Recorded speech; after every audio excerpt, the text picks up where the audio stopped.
Paglabag daw sa Declaration of Conduct on the South China Sea ang iniulat na bagong construction activity ng China sa ilang lugar sa West Philippine Sea. Pero sabi ng isang organisasyon at ng China Embassy, fake news daw ang ulat. Nakatutok si JP Soriano. Ikinababahala ngayon ng Department of Foreign Affairs ang mga ulat na may bago raw construction activity ang China sa may 4 na di-okupadong features sa Spratlys na iniulat ng Bloomberg. Dalawa rito nasa loob ng 200 Nautical Mile Exclusive Economic Zone o EEZ ng Pilipinas. Ang Eldad Reef o Malvar Reef na may layong 48 nautical mile mula sa Pag-asa Island at ang Whitson Reef o Julian Felipe Reef na may layong 60 nautical mile mula sa Pag-asa Island. Sabi pa sa Bloomberg report, may aktibidad din daw ang China sa may Lankiam Cay. Pero hindi pa tiyak kung ito ang Lankiam Cay na tinatawag ng Pilipinas na Panata Reef na noong 1978 pa okupado ng Pilipinas at nasa loob din ng ating EEZ. May aktibidad din daw sa Sandy Cay, pero dahil maraming Sandy Cay sa South China Sea, hindi tiyak kung ito yung malapit sa Pag-asa Island. Ayon sa ating DFA, paglabag daw sa tinatawag na DOC o Declaration of Conduct on the South China Sea ang mga aktibidad na ganito ng China.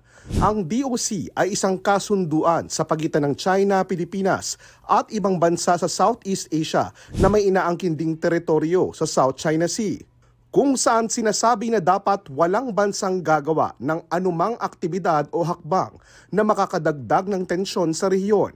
Ayon pa sa DFA, kontra rin daw ito sa 2016 Arbitral Award na nagsasabing iligal ang pag-aangkin ng China sa halos buong South China Sea, kabilang na ang West Philippine Sea.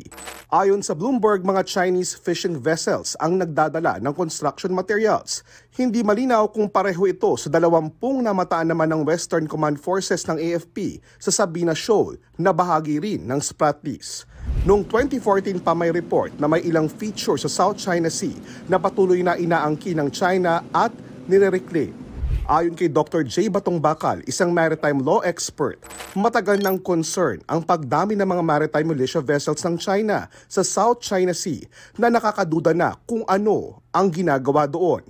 Ang masaklap, hindi halos ma-verify ang ginagawa ng mga ito dahil hinaharang nila ang mga barkong lalapit sa kanila. Pinapavalidate na raw ng DFA ang ulat sa mga ahensya ng ating gobyerno. Pero ang sabi ng organisasyong SCS Probing Initiative na nagbabantay din sa South China Sea, fake news ang ulat ng Bloomberg. Ang ilan daw sa mga sinasabing features ay nagbabago naman ang itsura kada taon at ang Sandy Cay daw matagal nang okupado ng Vietnam. Sinang-ayunan ng Chinese Embassy ang pahayag ng SCS Probing Initiative at sinabing fake news ang report. Wala pang tugon ang Bloomberg kaugnay sa sinabing ito ng Chinese Embassy official. Para sa GMA Integrated News, JP Soriano, nakatutok 24 oras. Good news mga kapuso! Maaari niyong mapanood ang 24 oras at iba pa naming mga newscast sa aming YouTube channel. I-click lang ang subscribe button na lalabas sa screen. Sa mga kapuso abroad, maaari niyo kaming masubaybayan sa GMA Pinoy TV at sa www.gmanews.tv.